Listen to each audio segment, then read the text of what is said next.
তীব্র গরমে যেন একটু প্রশান্তির খোঁজে কোমলমতি শিশুটি। চলছে খানিকটা তৃষ্ণা মেটানোর চেষ্টা। মরার ওপর খাড়ার ঘা হয়ে দেখা দিয়েছে বিদ্যুৎ বিভ্রাট। এতে ভোগান্তি বেড়েছে বহুগুণ।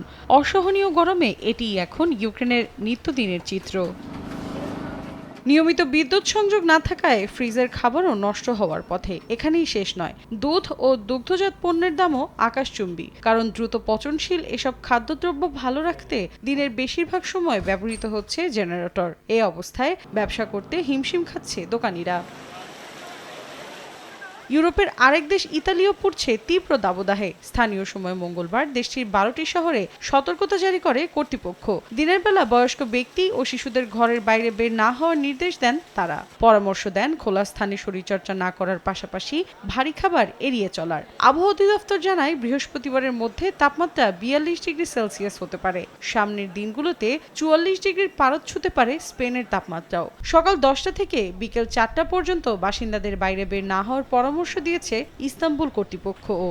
নগদের কাছে সব গ্রাহকই প্রিয়, তাই তো সারা দেশে ক্যাশ আউট চার্জ সবচেয়ে কম। চলতি সপ্তাহে অসহনীয় গরমে বিপর্যস্ত রোমানিয়ার বাসিন্দারা। নষ্ট হয়ে যাচ্ছে রাজধানী বুখারেস্টের ব্যবসায়ীদের পণ্য। এরই মধ্যে তাপমাত্রা 42 ডিগ্রি ছাড়িয়ে যাওয়ার পূর্বাভাস দিয়েছে আবহাওয়া অধিদপ্তর। বেশ কয়েকটি শহরে জারি করা হয়েছে রেড অ্যালার্ট। দুর্ভোগ আরও বাড়িয়েছে হিটস্ট্রোকে আক্রান্ত বাসিন্দাদের সংখ্যা। রয়েছে মাথা ব্যথা ও অজ্ঞান হয়ে যাওয়া রোগীরাও। এদিকে তীব্র গরমে কর্মীদের বাইরে কাজ না করাতে ব্যবসা প্রতিষ্ঠানগুলোকে নির্দেশ দিয়েছে গ্রিস। দেশটির শ্রম মন্ত্রণালয় জানায় দুপুর 12টা থেকে বিকেল 5টা পর্যন্ত বহাল থাকবে এ নির্দেশ।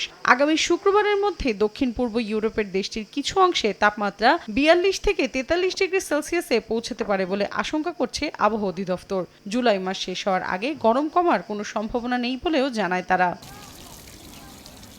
গরমে দুর্দশার একই চিত্র পোল্যান্ড ও কসোভোতেও। মৌসুমী সাথী, সময় সংবাদ।